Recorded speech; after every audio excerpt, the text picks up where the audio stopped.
नमस्कार, मरुधर बुलेटिन में आपका स्वागत है। लगातार कोविड-19 की दूसरी लहर से हमें सावधान रहने की एहतियात दी गई है। प्रदेश में 1 महीने से ऊपर का लॉकडाउन लग चुका है। दूसरे लॉकडाउन की और जल्द ही घोषणा होने वाली है। मंत्रिमंडल की बैठक भी खत्म हो चुकी है, लेकिन प्रदेश में राहत के लिए क्या कुछ सरकार ने किया है और क्या कुछ आम आदमी जुट चुके हैं, इसके लिए एक टीम तैयार हुई है।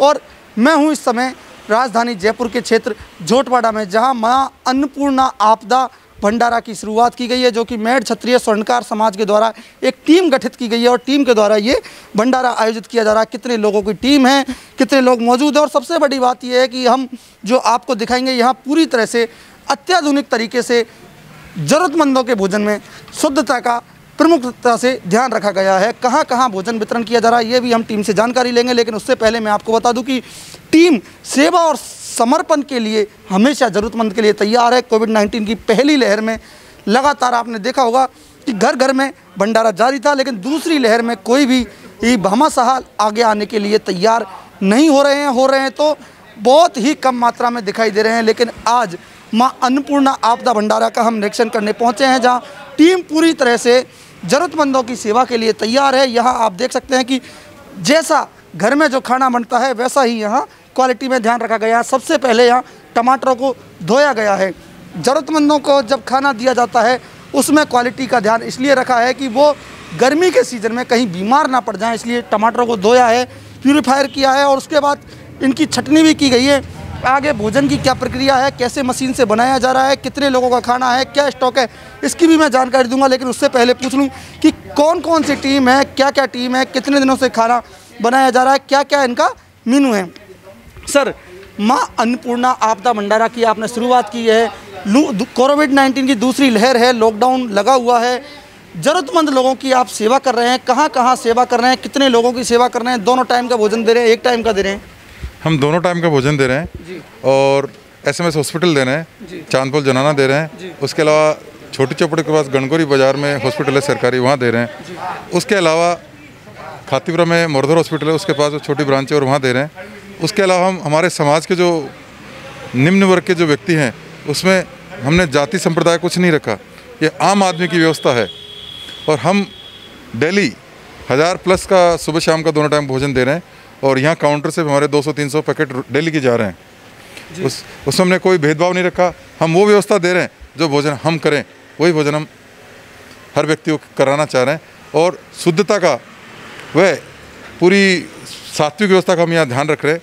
सैनिटाइज का प्रयोग करते हैं, सैनिटाइज के द्वारा पोछे लगवाते हैं फ्लोरिन के द्वारा, और अंदर किसी अदर व्यक्ति की एंट्री नहीं होती है।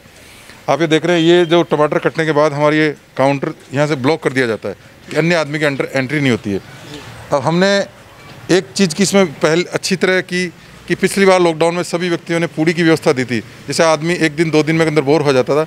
अब की बार हमने इसके लिए एक ऑटोमेटिक चपाती की मशीन की व्यवस्था की और उसके द्वारा ऑटोमेटिक चपाती का प्रावधान है, क्योंकि 500 लोगों का आपने बोला एक समय का हम भोजन देते हैं, तो इतनी रोटी बनाना असंभव है।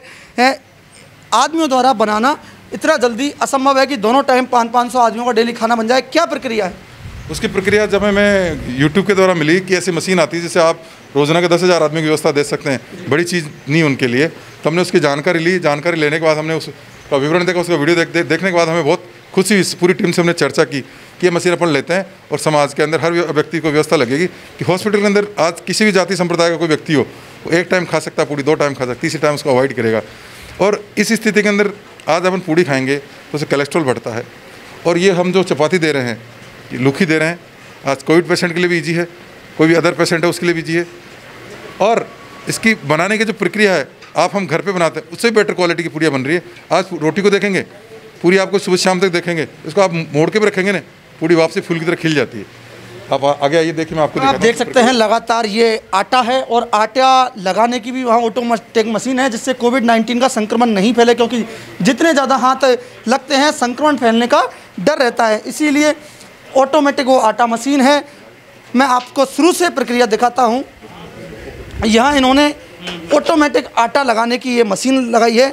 ये एक मशीन है जिसको बिजली के माध्यम से ऑटोमेटिक आटा लगाया जाता है। इस मशीन में सूखा आटा डाला जाता है, पानी डाला जाता है, उसके बाद इस तरह का आटा लगकर तैयार हो जाता है। जिसके बाद एक ये प्रक्रिया है जिसमें आटा के पेड़े बनाए जाते हैं और आटा की लोई बनाई जाने के बाद इस तरह की ऑटोमेटिक मशीन में एक एक लोई आटे की मशीन में डाली जाती है। देख सकते हैं ऊपर संचालक इसमें आटे की लोई डाल रहे हैं। ये पूरी तरह से इलेक्ट्रिक मशीन है और इलेक्ट्रिक मशीन के बाद ऑटोमेटिक इसके अंदर लोई जाती है। लोई जाने के बाद पुड़ी बनकर इस तवे की प्लेट पर चेन सिस्टम के माध्यम से अंदर आती है और वापस रिसाइकिल होकर दोबारा जा रही है और सिक कर ये यहाँ से रोटियाँ निकल रही हैं। आप लगातार पूरी प्रणाली देख सकते हैं कि रोटी बिल्कुल सिक कर तैयार है और बिल्कुल इन्होंने देखा कि हमारा घर जैसा खाना यहाँ तैयार है, वह भी ज़रूरतमंदों के लिए जो अस्पताल में सवाई मानसिंह, जनाना और तमाम अस्पतालों में या फिर हर तबके से ज़रूरतमंद है उन लोगों के लिए यह खाना तैयार है। सर, कितने दिनों से लगातार ये आपका कार्यक्रम जारी है और कब तक जारी रहेगा? आज हमें 6ठा दिन हो गया है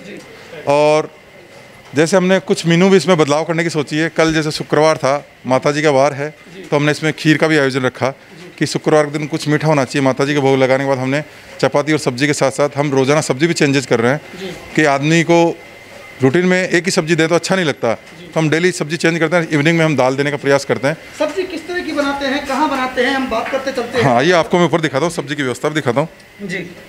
आपने बताया रूटीन में चेंज करते चलते हैं। हाँ। क्या क्या मेनू रखते हैं, क्या क्या नहीं रखते हैं? हम इसमें मेनू में दाल देते हैं, हरी सब्जियों में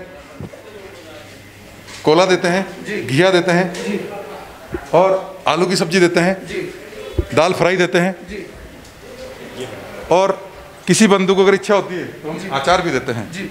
तो यहाँ घर की तरह घर जैसा खाना है। आप स्टॉक देख सकते हैं कि लगातार ये जो टीम है कहीं भी लॉकडाउन में किसी भी परिस्थिति में पीछे हटने वाली नहीं है, क्योंकि जो आप स्टॉक देख रहे हैं ये एक सफिशिएंट स्टॉक है। डेली आता है, डेली जाता है। आटा रखा है, अचार रखा है और तमाम तरह की यहाँ सब्जियाँ भी रखी है, हरी सब्जियों का भी यहाँ प्रावधान रखा गया है। सर, कब तक जारी रहेगा?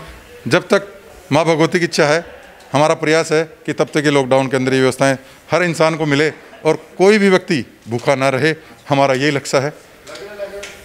तो मेड क्षत्रिय स्वर्णकार समाज की एक टीम जिसका यही सपना है कि कोई भी व्यक्ति भूखा नहीं सोए, किसी भी ज़रूरतमंद की हम मदद का सहारा बन सकें, यही सपना साकार करने के लिए आज टीम सेवा में जुट चुकी है। सेवा में आपको हमने बताया कि 500 लोगों का सुबह और 500 लोगों का शाम को ये एक आंकड़ा रखा है, लेकिन ऊपर जैसे ही जैसे संख्या बढ़ती जाती है इनका टारगेट इसी प्रकार बढ़ता जाता है। आपने देखा, इनका यह कहना है कि कोई भी ज़रूरतमंद भूखा नहीं सोएगा। हमारे पास कहीं भी कोई राशन की कमी नहीं है। हमने लगातार भोजन बनाने की टीम तैयार रख रखी है जो 24 घंटे हमेशा निस्वार्थ भावना से सेवा में जुटी हुई है। तो ये भंडारा मेड क्षत्रिय स्वर्णकार समाज की एक विशेष टीम है। विशेष टीम ने एक ग्रुप तैयार किया है। ग्रुप में कितने मेंबर हैं? सर, सबसे पहले टीम का नाम क्या है, ग्रुप में कितने मेंबर हैं? हमारी टीम का नाम अजमेर सेना, जो मेड क्षत्रिय स्वर्णकार समाज की युवाओं की टीम है और हमारे करीब 500 करीब सदस्य हैं और हम मानवता के नाते जब भी ऐसी कोई बीड़ा उठाते हैं उसका पूरा करते हैं। और हमारी टीम के द्वारा हमारे समाज के अंदर हमने ब्लड डोनेशन कैंप शुरू किया जो आज रिकॉर्ड स्तर पे है और ऐसे कई रूप हैं जिन पे हम अपनी व्यवस्थाएं देते हैं। हमारा सोचना है कि जब भी इंसान को किसी रूप में आवश्यकता मिले तो हमारी टीम सबसे आगे मिले। हम किसी जाति वर्ग का भेदभाव नहीं करते हैं। हमारे लिए इंसानियत सबसे बड़ी है, न कि कोई धर्म। हमारा भोजन हर जगह जाता है। हमारी एक टीम के द्वारा पिछले साल भी व्यवस्था दी गई थी जिसका नाम रखा गया था राम रसोई, जो ये झोटड़ा में है। पिछला मार्केट था हमारा चांदबिहारी नगर के अंदर, उसमें उसका नाम रखा गया था राम रसोई। उस वक्त हमने 3 से 3.5 हज़ार पर पैकेट पर डे के दिए थे। वो व्यवस्था हर आम इंसान के लिए थी। हर हॉस्पिटल में हमारी व्यवस्था जाती थी। पुलिस डिपार्टमेंट तक को हेल्प की गई थी उसकी कि कहीं भी कोई व्यक्ति भूखा ना रहे। हमारा लक्ष्य सबका यही था और हमारे समाज का हमारे साथ पूरा सहयोग है। तन मन धन से हमारे टीम का उन्होंने मनोबल बढ़ाया और हमारे कार्य की प्रशंसा की है। आज हमें किसी भी रूप में कोई कमी नहीं है। आज उनका ये जोश है कि आप टीम का गठन कब किया गया था? टीम तो हमारी 10 साल पुरानी है। कैसे शुरुआत की गई थी? क्या मन में संकल्प आया? सेवा भाव का मन में जागृति कैसे आई? इसका भाव इसलिए आया कि हमारे पूर्वज महाराजा श्री अजमेर जी का मंदिर हमारे जीण माता जी के अंदर बना। जब वो मंदिर बना तो हमारे वहाँ युवा प्रकोष्ठ की स्थापना उन्हीं के नाम से की गई, जिसका नाम अजमेर सेना रखा गया। और वो टीम समाज के हर कार्य को अपनी भूमिका निभाने का प्रयास किया, चाहे वो शक्ति प्रदर्शन हो, चाहे सामाजिक भावनाओं में हो, चाहे आम आदमी की सेवा का भाव हो।